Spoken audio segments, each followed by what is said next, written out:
नमस्कार, मैं हूं निकिता और आप देख रहे हैं सत्य हिंदी। एक नजर डालते हैं अब तक की सुर्खियों पर। दिल्ली कॉन्स्टिट्यूशन क्लब में एसआईआर के विरोध में मताधिकार रक्षा सम्मेलन आयोजित किया गया। लेखिका निवेदिता मेनन ने कहा कि एसआईआर के पीछे सरकार का एक ही मकसद है। योगेंद्र यादव बोले, ऐसी एसआईआर पहले कभी नहीं हुई। दिल्ली कॉन्स्टिट्यूशन क्लब में अखिल भारतीय मताधिकार रक्षा सम्मेलन का आयोजन हुआ, जिसमें प्रशांत भूषण, योगेंद्र यादव, मशहूर अर्थशास्त्री जयंत रेस और लेखिका निवेदिता मेनन शामिल हुई। निवेदिता मेनन ने कहा कि बहुत सारी गलतियां हो रही हैं, लोगों के नाम नहीं हैं, जो जिंदा हैं उन्हें मृत घोषित किया जा रहा है। ये सारी गलतियां जल्दबाजी की वजह से नहीं हो रही, जल्दबाजी से एसआईआर कराया जा रहा है ताकि ये गलतियां हो। उन्होंने कहा कि एसआईआर के पीछे एक मकसद है और वो मकसद है कि इस सरकार को अगले 100 साल बैठे रहना है। मताधिकार रक्षा सम्मेलन में योगेंद्र यादव ने कहा कि एसआईआर कोई वोटर लिस्ट की सुधार प्रक्रिया नहीं है, खाली कागज पर नई वोटर लिस्ट तैयार की जा रही है। यह पुराने एसआईआर की पुनरावृत्ति नहीं है। ऐसी एसआईआर पहले कभी नहीं हुई। 2002 और 3 में वोटर लिस्ट में दर्ज व्यक्ति से कभी भी फॉर्म भरने को नहीं कहा गया था, केवल नए वोटरों को फॉर्म भरना पड़ता था। वोटर लिस्ट में बने रहने के लिए फॉर्म भरना आवश्यक नहीं था, बल्कि नाम एक स्थान से दूसरे स्थान पर स्थानांतरित करना हो तभी फॉर्म भरना पड़ता था। बीजेपी का ममता बनर्जी पर हिंदू मुस्लिम दंगे भड़काने का आरोप। टीएमसी विधायक मदन मित्रा ने कहा था कि प्रभु राम मुस्लिम है, हिंदू नहीं। क्या ममता बनर्जी ने मदन मित्रा को अपनी पार्टी से निकाला? बीजेपी ने शनिवार को आरोप लगाया कि पश्चिम बंगाल की मुख्यमंत्री ममता बनर्जी हिंदू और मुस्लिम समुदायों के बीच दंगे भड़काना चाहती हैं। बीजेपी के राष्ट्रीय प्रवक्ता गौरव भाटिया ने टीएमसी विधायक मदन मित्रा द्वारा भगवान राम के बारे में कथित टिप्पणियों पर ममता बनर्जी की चुप्पी पर सवाल उठाते हुए दावा किया कि टीएमसी नेता उनके इशारों पर हिंदू देवी देवताओं और आस्था के बारे में आपत्तिजनक टिप्पणियां कर रहे हैं। टीएमसी विधायक मदन मित्रा ने कहा था कि प्रभु राम मुस्लिम हैं, हिंदू नहीं। उनके बयानों से करोड़ों हिंदुओं की भावनाएं आहत हुई हैं, लेकिन ममता बनर्जी इस पर चुप है। क्या उन्होंने मदन मित्रा को अपनी पार्टी से निकाला? क्या उनके खिलाफ कोई एफआईआर दर्ज की गई? बीजेपी प्रवक्ता ने पूछा और आरोप लगाया कि यह दिखाता है कि ममता बनर्जी कैसे सांप्रदायिक राजनीति कर रही हैं। वह हिंदू मुस्लिम दंगे भड़काना चाहती हैं। मতুआ नागरिकता पर चुप रहे पीएम मोदी, टीएमसी का आरोप। मोदी के भाषण में दूरदर्शिता और जिम्मेदारी की कमी थी, टीएमसी। पीएम मोदी ने बंगाल 2026 चुनाव में बीजेपी को मौका देने की अपील की। टीएमसी ने शनिवार को प्रधानमंत्री मोदी पर ताहिरपुर रैली के दौरान मতুआ समुदाय की चिंताओं को नजरअंदाज करने का आरोप लगाया। टीएमसी के राज्य महासचिव कुणाल घोष ने कहा कि स्पेशल इंटेंसिव रिवीजन के तहत ड्राफ्ट वोटर लिस्ट से नाम हटने के बाद मতুआ समुदाय पहचान और नागरिकता को लेकर असमंजस में है, लेकिन पीएम ने इस बारे में कोई बात नहीं की। कुणाल घोष ने यह भी दावा किया कि प्रधानमंत्री ने बीजेपी शासित राज्यों में बंगाली बोलने वाले लोगों के कथित उत्पीड़न के बारे में एक शब्द भी नहीं कहा। मोदी के भाषण में दूरदर्शिता और जिम्मेदारी की कमी थी। वहीं पीएम मोदी ने टीएमसी पर महाजंगल राज का आरोप लगाते हुए 2026 के विधानसभा चुनाव में बीजेपी को मौका देने की अपील की। असम पहुंचे पीएम मोदी बोले, घुसपैठियों को बाहर निकालने के लिए है एसआईआर। कुछ लोग घुसपैठियों को बचाने की कोशिश कर रहे हैं, पीएम मोदी का दावा। पिछले 10 से 11 वर्षों में बीजेपी सरकार ने हालात बदले हैं। प्रधानमंत्री नरेंद्र मोदी ने शनिवार को असम के गुवाहाटी में एक रैली को संबोधित करते हुए कहा कि चुनाव आयोग ने स्पेशल इंटेंसिव रिवीजन यानी एसआईआर प्रक्रिया इसलिए शुरू की है ताकि घुसपैठियों को चुनावी प्रक्रिया से बाहर रखा जा सके, जबकि कुछ लोग उन्हें बचाने की कोशिश कर रहे हैं। पीएम मोदी ने कहा कि केंद्र सरकार घुसपैठ रोकने के लिए सख्त कदम उठा रही है और कांग्रेस पर हमला करते हुए आरोप लगाया कि दशकों तक असम और पूर्वोत्तर की अनदेखी की गई, जिससे हिंसा और अस्थिरता बढ़ी। मोदी ने दावा किया कि पिछले 10 से 11 वर्षों में बीजेपी सरकार ने हालात बदले हैं और पहले हिंसा प्रभावित रहे जिले अब एस्पिरेशनल डिस्ट्रिक्ट्स बन रहे हैं। पीएम ने कांग्रेस पर घुसपैठियों को संरक्षण देने का भी आरोप लगाया।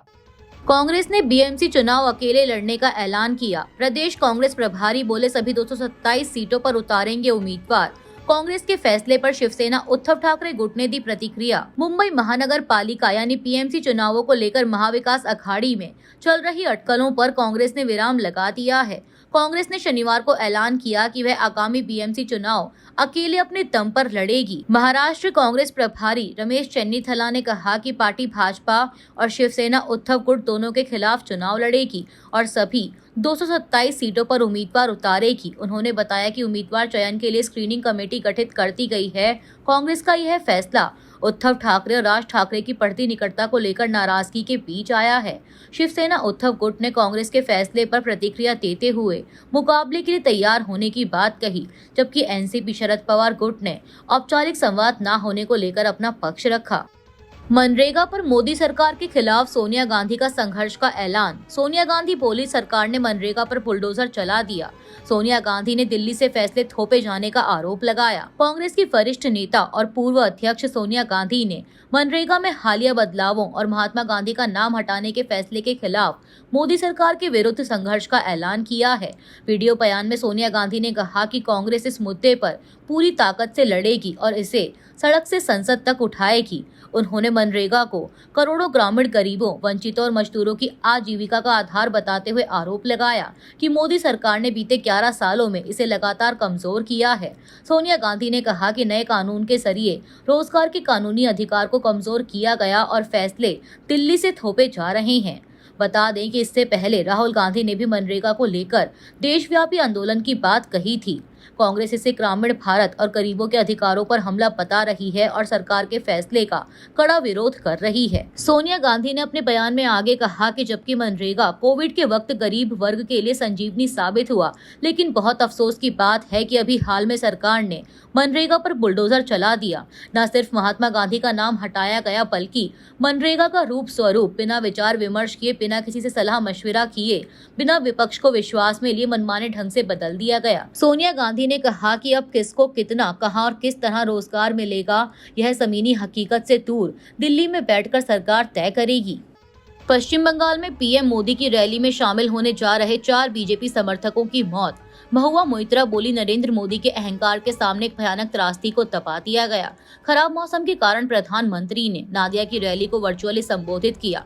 अब खबर को विस्तार से समझते हैं।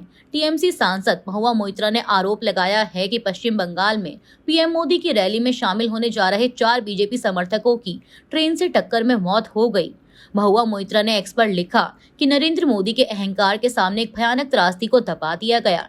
आज रानाघाट में पीएम की रैली के लिए बीजेपी के समर्थकों को दूर मुर्शिदाबाद से लाया गया था। रैली रेलवे लाइन के पास थी। शौच के लिए गए 4 लोगों की तहेरपुर के पास 31814 टाउन लोकल ट्रेन से कटकर मौत हो गई। बीजेपी ने इस घटना को नजरअंदाज किया, पूरी तरह ब्लैकआउट किया और रैली आगे भी जारी रखी। बता दें कि प्रधानमंत्री मोदी शनिवार को पश्चिम बंगाल और असम के दौरे पर थे, लेकिन खराब मौसम के कारण वे बंगाल नहीं पहुंच सके और नादिया की रैली को उन्होंने वर्चुअली संबोधित किया। बांग्लादेश में हिंदू युवक की पीट कर हत्या। बांग्लादेश हिंसा पर प्रियंका गांधी ने भारत सरकार से की ये अपील। प्रियंका गांधी ने कहा कि भारत सरकार को इस पर संज्ञान लेना चाहिए। दरअसल बांग्लादेश में धर्म का अपमान करने के आरोप में भीड़ ने गुरुवार को एक हिंदू युवक की पीट कर हत्या कर दी थी। इसे लेकर भारत की मुख्य विपक्षी पार्टी कांग्रेस की नेता प्रियंका गांधी ने भारत सरकार से संज्ञान लेने की मांग की है। उन्होंने इस घटना पर दुख जताया और इसे मानवता के खिलाफ अपराध बताया। उन्होंने एक्स पर लिखा कि बांग्लादेश में हिंदू युवक दीपू चंद्र दास की भीड़ द्वारा बर्बरतापूर्ण हत्या का समाचार अत्यंत चिंताजनक है। किसी भी सभ्य समाज में धर्म, जाति, पहचान आदि के आधार पर भेदभाव, हिंसा और हत्या मानवता के खिलाफ अपराध है। प्रियंका गांधी का कहना है कि पड़ोसी देश में हिंदू, ईसाई और बौद्ध अल्पसंख्यकों के खिलाफ बढ़ती हिंसा को लेकर भारत सरकार को इस पर संज्ञान लेना चाहिए। बता दें कि बांग्लादेश के मेमनसिंह जिले के भालूका में धर्म का अपमान करने के आरोप में भीड़ ने एक हिंदू युवक को पीट कर मार डाला। युवक को पीट कर मार डालने के बाद उसके शव को एक पेड़ से बांधकर आग लगा दी गई। बिहार हिजाब विवाद। महिला डॉक्टर को झारखंड सरकार का खुला ऑफर। सरकार ने 3 लाख रुपए मासिक वेतन वाली सरकारी नौकरी की पेशकश की। मनचाही पोस्टिंग और सरकारी फ्लैट देने का भी ऑफर। बिहार में हिजाब विवाद के बाद चर्चा में आई मुस्लिम महिला डॉक्टर नुसरत परवीन को झारखंड सरकार ने बड़ी पेशकश की है। झारखंड के स्वास्थ्य मंत्री डॉक्टर इरफान अंसारी ने नुसरत को 3 लाख रुपए मासिक वेतन वाली सरकारी नौकरी, मनचाही पोस्टिंग और सरकारी फ्लैट देने का ऑफर दिया है। उन्होंने कहा कि झारखंड में नुसरत को पूर्ण सुरक्षा और सम्मानजनक कार्य वातावरण उपलब्ध कराया जाएगा। बता दें कि नुसरत को बिहार में ड्यूटी ज्वाइन करनी है, लेकिन हिजाब विवाद के बाद वह पिछले 4 दिनों से कॉलेज नहीं गई हैं। इस मामले को लेकर विपक्ष ने बिहार के मुख्यमंत्री नीतीश कुमार को घेरा है। इसी कड़ी में झारखंड मुक्ति मोर्चा ने कहा कि बिहार में महिला डॉक्टर के साथ हुई घटना अमानवीय और शर्मनाक है और हिजाब खींचना संविधान व इंसानियत का अपमान है। अभी के लिए इतना ही। बाकी की देश दुनिया की बड़ी खबरों के लिए जुड़े रहिए सत्य हिंदी के साथ। Copyright disclaimer under Section 107 of the Copyright Act 1976. Allowance is made for fair use for purposes such as criticism, comment, news reporting, scholarship, and research. Fair use is a use permitted by copyright statute that might otherwise be infringing.